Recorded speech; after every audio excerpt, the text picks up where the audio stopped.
looks like God, we are similar, very similar to God, but the one thing is different कि वो party नहीं बदलते, हम लोग पार्टी बदल देते हैं, अवसर देखते हैं।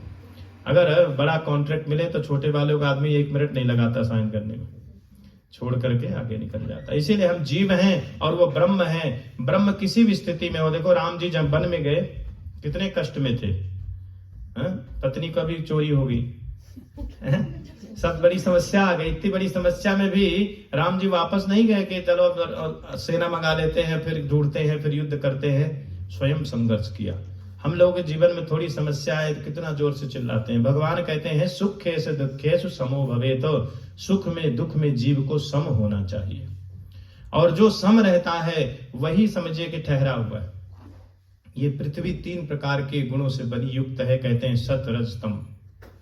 यहाँ पर जहां सत्यता ज्यादा होगी वहां पर व्यक्ति ठहरा मिलेगा, मगर रज और तम जहां होगा वहां पर बदलता हुआ मिलता है जीव। इसलिए अभी श्रावण मास शुरू हो गया है, आप लोग अपने अपने हिसाब से महादेव की उपासना जरूर करना, महादेव की आराधना करना।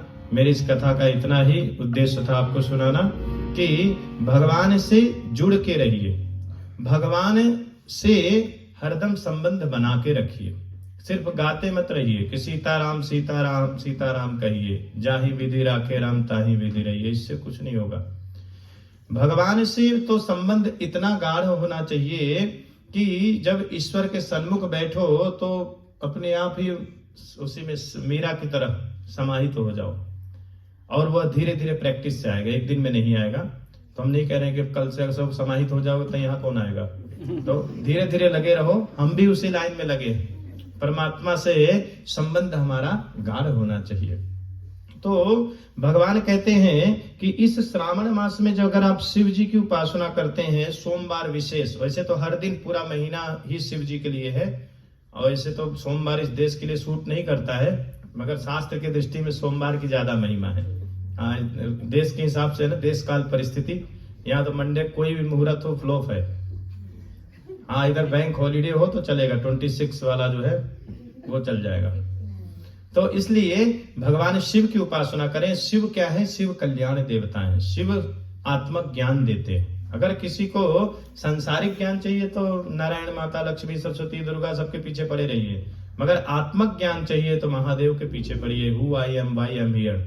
अगर इसका आंसर चाहिए तो भगवान शिव की उपासना करिए। और गृहस्थ के लिए जो शिवलिंग है उनको भी बताया गया, गृहस्थ के लिए स्फटिक शिवलिंग सबसे उत्तम है। अब पूछोगे क्यों? क्योंकि स्फटिक शिवलिंग तो सारे शिवलिंग ही है, शिव ही रूप है, मगर हम लोगों को क्या चाहिए? सुख और शांति। और लक्ष्मी जी के पास क्या है? तुम बिन यज्ञ न हो वे, वस्त्र न हो पाता, खान पान का वैभव सब तुमसे आता। क्योंकि जब सभी देवताओं को शिवलिंग वितरित हुए थे तो माता लक्ष्मी जी को उनके हिस्से में स्फटिक शिवलिंग आया था, और उन्होंने उसकी आराधना की थी, और उसकी आराधना से महादेव प्रसन्न हुए। तो जैसे हम लोग होते दुर्गा जी, काली जी, सरस्वती जी, केवल लक्ष्मी जी को हम बोलते हैं महालक्ष्मी।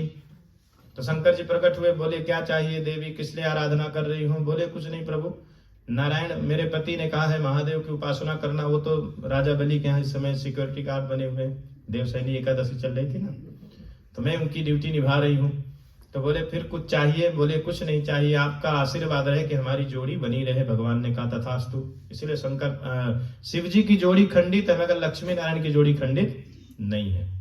अब बोले फिर कुछ और मांग लो, मैं तो महादेव हूं, ऐसे तो जाऊंगा नहीं, कुछ तो दूंगा। तो बोले आपकी जो श्रद्धा हो दे दीजिए, मैं अपने से मांगूंगी नहीं।